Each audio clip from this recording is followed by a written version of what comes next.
Сәлеметсіздер ме? Мен каналыма қош келдіңдер. Осы видеода мен ЕСП төлеу болашақ зейнеткерлерге тиімді ме? Осы сұраққа жауап беремін. ЕСП дегеніміз не? ЕСП деген яғни бірыңғай жиынтық төлем. 2019 жылдан бастап Қазақстанда енгізілді. Ол салық органдарында формалды емес жұмыспен қамтылғандар қызметін тіркеудің оңайлатылған тәртібін көздейді. Яғни бұл 4 төлемді біріктіреді. Бірінші, ол сіздің жеке табыс салығыңыз. Екіншіден, ол әлеуметтік сақтандыру қорына төленетін аударымдар. Үшіншіден, ол зейнетақы төлемдері, яғни НПФ-қа төленетін сомасы. Төртіншіден, ол әлеуметтік медициналық сақтандыру қорына аударымдар, медстрахованияға кететін ақша болып табылады.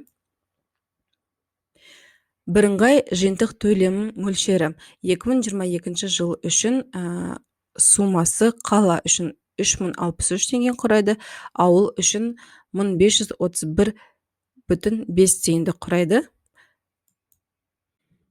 Бірыңғай жиынтық төлемнің сомасы қалай бөлінеді? 10% жеке табыс салығы, 20% әлеуметтік аударымдар, 30% міндетті зейнетақы жарналары және 40% міндетті медициналық сақтандыру аударымдары.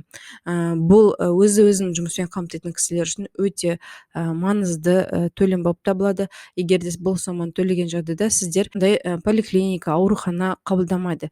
Міндетті түрде төлеу қажет. Сол кезде сіз бүкіл медициналық ұйымдарға барып тегін ем ала аласыз. Жаңа айтып кеткендей, ЕСП төлеген кезде сізде қандай кепілдігіңіз болады? Біріншіден, сіздер міндетті медициналық сақтандыру жүйесінің қатысушысы боласыз. Екіншіден, сіз ол зейнетақы аударымдарыңыз болады. Үшіншіден, сіз еңбек ету қабілетінен айырылған кезде, бұл әйел кісілерге өте маңызды.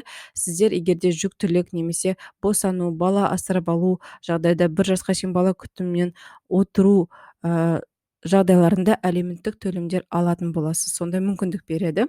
Ол туралы келесі видеода толығырақ түсіндіріп беремін. Енді зейнеткерлер үшін ЕСП-ның неге тиімсіз? Бұл сізге еңбек өтілін бермейді. Сонымен қатар бұл ЕСП төленген айларды сіз табыс ретінде көрсетпейсіз.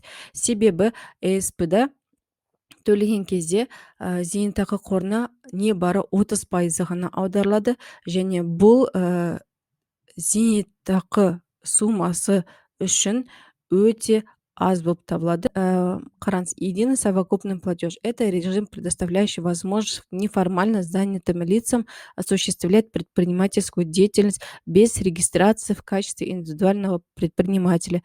ЕСП включает в себя 4 платежа: индивидуальный подоходный налог, пенсионные взносы, социальное отчисление в системе социального медицинского страхования. Таким образом, ЕСП стаж не зачитывается. Яғни ЕСП еңбек өтілін бермейді. Сау болыңыздар, мен каналыма тіркеліңіздер. Рахмет.